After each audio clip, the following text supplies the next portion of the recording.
নমস্কার বন্ধুরা, কাকলি রান্নাঘর উইথ ভিলেজ ফুডে সবাইকে স্বাগত। বন্ধুরা, আজকের আমি আপনাদের সাথে শেয়ার করব একদম অনুষ্ঠান বাড়ির মতো এঁচোড় চিংড়ির রেসিপি। বন্ধুরা, এঁচোড় চিংড়ি বানানোর জন্য আমি তো এঁচোড় আর চিংড়ি দুটোই নিয়ে নিয়েছি, আর মাও আমার সাথে চলে এসেছে। এখন রান্নার জায়গায় যাব আর গিয়ে আজকের এঁচোড় চিংড়িটা আপনাদের সাথে শেয়ার করব। আপনারা প্লিজ পুরো রেসিপিটা দেখতে থাকুন। আশা করছি আজকের এঁচোড় চিংড়ি রেসিপিটি খুবই ভালো লাগবে।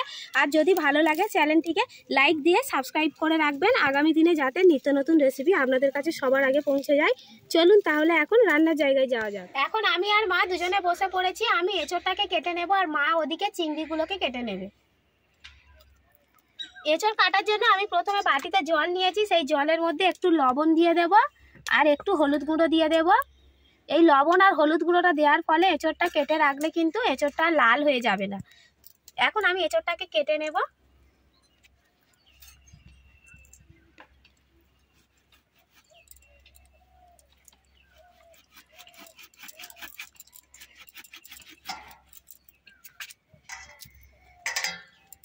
এখন আমি এঁচোড়টা ছাড়ানোর জন্য হাতের মধ্যে একটু সর্ষের তেল দিয়ে দেব। হাতের মধ্যে এই তেলটা মাখিয়ে নিলে কিন্তু এঁচোড় কাটলে এঁচোড়ের আটা হাতে লেগে যাবে না।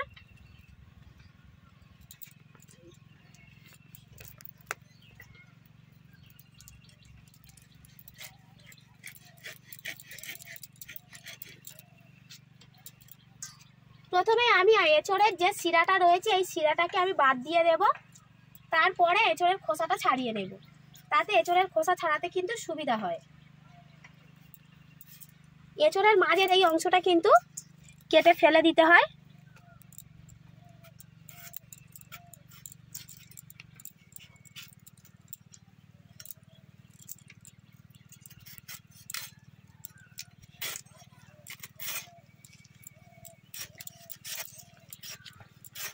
অনেকেই হয়তো বলেন অনুষ্ঠান বাড়িতে এঁচোড় চিংড়ি এত ভালো হয় কেন, বা খেতে এত সুস্বাদু হয় কেন, কি এমন জিনিস দেয়। কিন্তু আজকের আমি একদম অনুষ্ঠান বাড়ির মতোই কিন্তু এঁচোড় চিংড়িটা বানিয়ে আপনাদেরকে দেখাবো। আপনারা দেখতে থাকুন।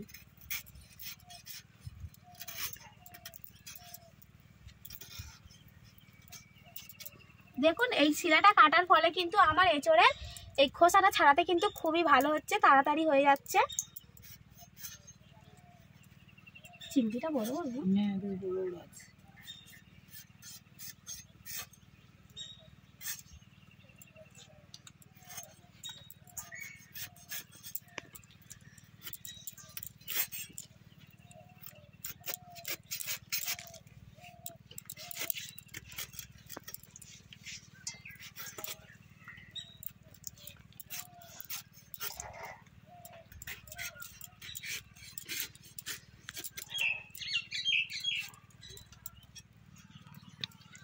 এঁচোড়টা কিন্তু একদমই কচি রয়েছে, দেখুন এখনো পর্যন্ত কোনো কিছুই হয়নি এঁচোড়ের মধ্যে। এঁচোড়টাকে আমি এরকম পিস করে কেটে নিচ্ছি। আপনারা যে যেমন পিস পছন্দ করেন, বড় ছোট তেমনই করে নিতে পারেন। আমি একটু মাঝারি পিস করছি।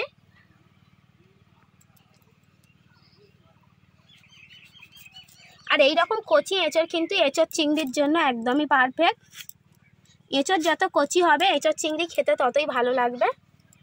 আর এঁচোড়ের সাথে যদি এরকম চিংড়ি থাকে তাহলে তো কোনো কথাই হবে না, একদম মাংসের স্বাদকেও হার মানিয়ে দেবে।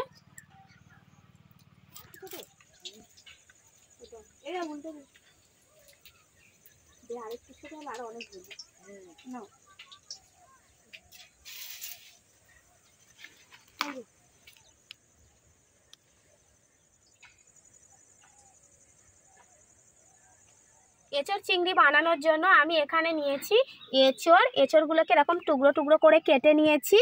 আর এখানে নিয়েছি চিংড়িটাকেও মা ছাড়িয়ে দিয়ে গেছে। আর আছে আলুগুলোকে এরকম টুকরো টুকরো করে কেটে নিয়েছি। আর এদিকে রয়েছে পেঁয়াজ কুচি, আদা রসুন বাটা, কাঁচা লঙ্কা বাটা, এখানে আছে কাঁচা লঙ্কা কুচি, টমেটোর পেস্ট, হলুদ, লবণ, কাশ্মীরি লঙ্কার গুঁড়ো, গরম মশলা আছে, ধনে ও জিরে গুঁড়ো আছে, তেল আর ঘি। চলুন তাহলে বন্ধুরা এখন উনুন জ্বালিয়ে রেসিপিটা শুরু করা যাক। উনুন জ্বালিয়ে আমি কড়াইতে জল গরম করতে দিয়ে দিয়েছি। এখন ওই গরম জলের মধ্যে আমি লবণ আর হলুদ গুঁড়ো দিয়ে দেব।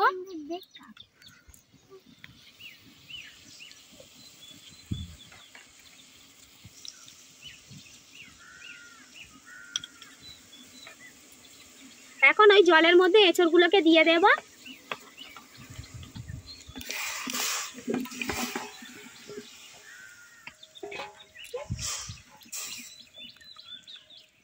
চাপা দিয়ে দেব। ঢাকা দিয়ে এঁচড়গুলোকে আমি সেদ্ধ করে নেব। আর প্রথমেই কিন্তু আমি এঁচড়ের সাথে আলু দিলাম না, কারণ আলু যদি এঁচড়ের সঙ্গে প্রথম থেকে দেওয়া যায় তাহলে আলুটা বেশি সেদ্ধ হয়ে গলে যেতে পারে। তাই এঁচড়টা আগে ভালো করে সেদ্ধ করে নেব, তারপর আলু দেব। এঁচড় প্রায় সেদ্ধ হয়ে এসেছে। এখন আমি আলুগুলোকে এঁচড়ের মধ্যে দিয়ে দেব। আলুগুলোকে দিয়ে আলু আর এঁচড়টাকে আরও একটু সেদ্ধ করে নেব। আবারও একটু চাপা দিয়ে দেব। আর ততক্ষণে আমি চিংড়ির মধ্যে লবণ আর হলুদটা মাখিয়ে রাখবো।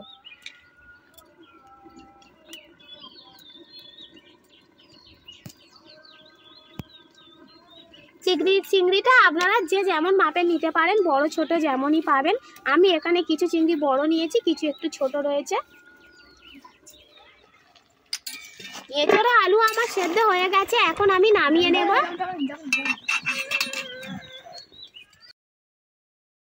এখন আমি কড়াইতে তেল দিয়ে দেব। তেলটাকে একটু গরম করে নেব। তেল গরম হয়ে গেছে, এখন ওই তেলের মধ্যে আমি চিংড়িগুলোকে ভেজে নেব।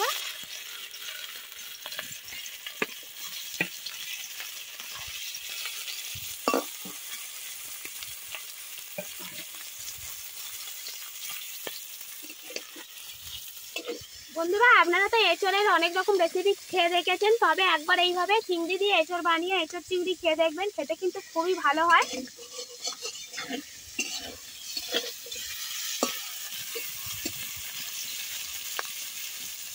চিংড়ি ভাজা হয়ে গেছে, এখন চিংড়িগুলোকে তুলে নেব। ওই একই কড়াতে আরো একটু তেল দিয়ে দেব। ওই তেলের মধ্যে আমি সেদ্ধ করে রাখা এঁচড় ও আলুগুলোকে দিয়ে ভালো করে ভেজে নেব।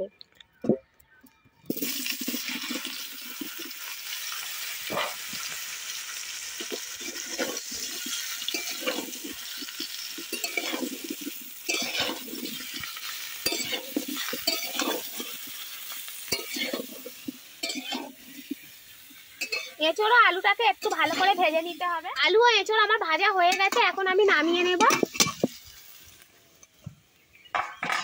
ওই একই কড়াইতে আরো একটু তেল দিয়ে দেব।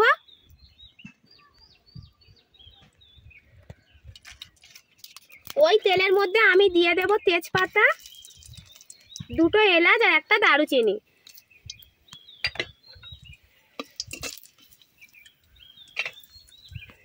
এখন আমি দিয়ে দেব পেঁয়াজ কুচি।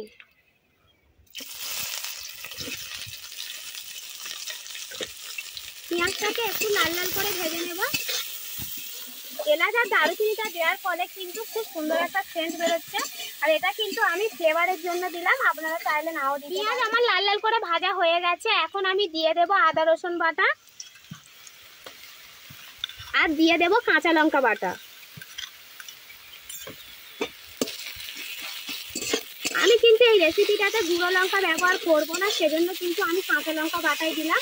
আপনারা যে যেমন ঝাল পছন্দ করেন তেমনই দেবেন। আর এর সাথেই আমি দিয়ে দেব কেটে রাখা কাঁচা লঙ্কা। কাঁচা লঙ্কাটা আমি এরকম ছোট ছোট করে কেটেছি। ঝালটা কিন্তু আপনারা আপনাদের নিজেদের মতন দেবেন, যে যেমন পছন্দ করেন। এখন আমি সবগুলোকে ভালো করে ভেজে নেব।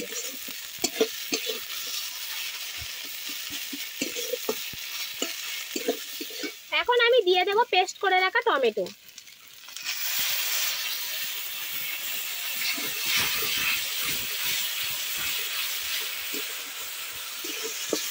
সবকিছুকে একসাথে খুব ভালো করে একটু নেড়ে নেব। একে একে সব গুঁড়ো মশলাগুলোকে দিয়ে দেব। প্রথমে দিয়ে দেব স্বাদ মতো লবণ। লবণটা আমার এঁচড় আর আলু সেদ্ধ করার সময় কিন্তু দেওয়া ছিল, সেই মতোই দেব। এখন দিয়ে দেব হলুদ গুঁড়ো, এটা পরিমাণ মতনই দেবেন। আমি রঙের জন্য দেব কাশ্মীরি লঙ্কার গুঁড়ো আর দেব ধনে ও জিরে গুঁড়ো। এখন আমি সব মশলাগুলোকে একসাথে ভালো করে একটু কষিয়ে নেব। মশলার মধ্যে খুব সামান্য অল্প একটু জল দিয়ে দেব। জল দিয়ে আমি পুরো মশলাটাকে কিন্তু ভালো করে কষিয়ে নেব। কোনো রান্নায় মশলা যত ভালো কষানো হবে রান্নার স্বাদটাও ততটাই ভালো হবে।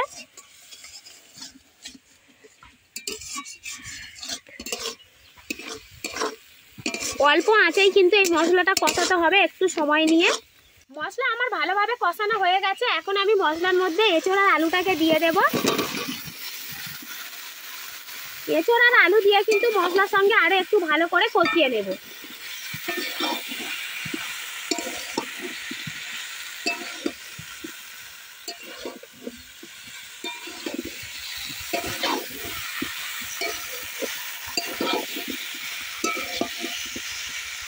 মশলার সঙ্গে কিন্তু এঁচোড় আর আলুটাকেও একটু সময় ধরে কষিয়ে নিতে হবে, তাতে এঁচোড়ের স্বাদটা বেশি ভালো পাওয়া যাবে। আমি যেভাবে আজকে রান্নাটা করছি আপনারা যদি একইভাবে প্রতিটা স্টেপ ফলো করে রান্নাটা করেন তাহলে কিন্তু খেতে খুবই ভালো হবে। মাংসের স্বাদকেও কিন্তু হার মানাবে এই এঁচোড় চিংড়ি রেসিপি। এখন আমি অল্প একটু চাপা দিয়ে দেব, তবে কিন্তু জল দিলাম না, এই জায়গাটা মনে রাখতে হবে। আমি একটু অল্প চাপা দিয়ে কিন্তু ভালো করে এঁচোড় আলু সব মশলাগুলোকে একটু করে কষিয়ে নেব। কি হবে, এঁচোড়ের মধ্যে সমস্ত নুন ঝাল মশলাগুলো ঢুকে যাবে এবং এঁচোড়টা খেতে খুবই ভালো লাগবে। এঁচোড় আলু আমার কষানো হয়ে গেছে। এখন আমি পরিমাণ মতো জল দিয়ে দেব। জলটা কিন্তু আমি এখানে গরম জলে নিয়েছি। আপনারা যখনই এঁচোড় রান্না করবেন এরকম গরম জল দেওয়ার চেষ্টা করবেন। গরম জল দিলে কিন্তু এঁচোড়ের স্বাদটাও ভালো হয় আর খুব তাড়াতাড়ি হয়েও যায়। জলটা আপনারা পরিমাণ মতনই দেবেন।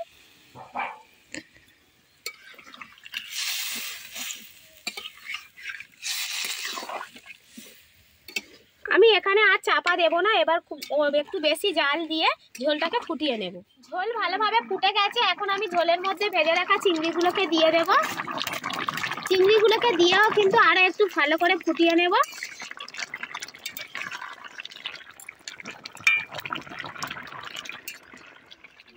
এঁচোড় চিংড়ি রেসিপি আমার একদম রেডি হয়ে গেছে, দেখুন। এখন আমি গরম মশলার গুঁড়ো ছড়িয়ে দেব।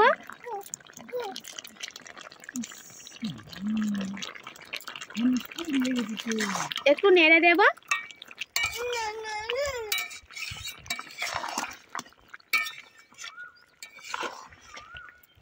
এখন আমি নামিয়ে নেব।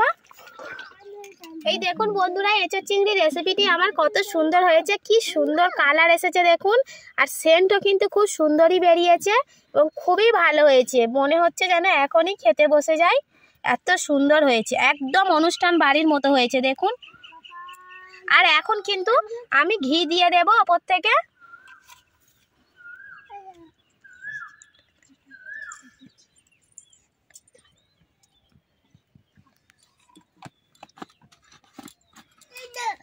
পুরো এঁচোড় চিংড়িটা আমার এখনই কমপ্লিট হয়ে গেল। আর এখন আমরা খেতে বসে যাব।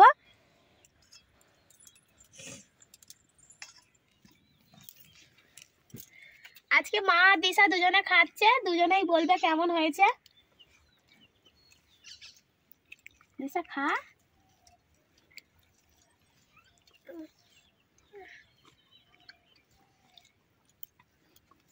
খুব ভালো হয়েছে, তরকারিটা খুব সুন্দর হয়েছে, ভালো হয়েছে।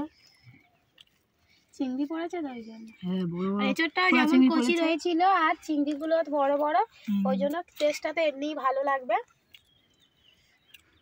বন্ধুরা আপনারা কিন্তু এইভাবে বাড়িতে একবার হলেও এই এঁচোড়ের সিজনে এঁচোড় চিংড়ি বানিয়ে খেয়ে দেখুন, খেতে কিন্তু খুবই ভালো হয়। আর এঁচোড় খাওয়া এমনি থেকেই ভালো, আর বাড়ির সবাইও দেখবেন খুবই প্রশংসা করবে।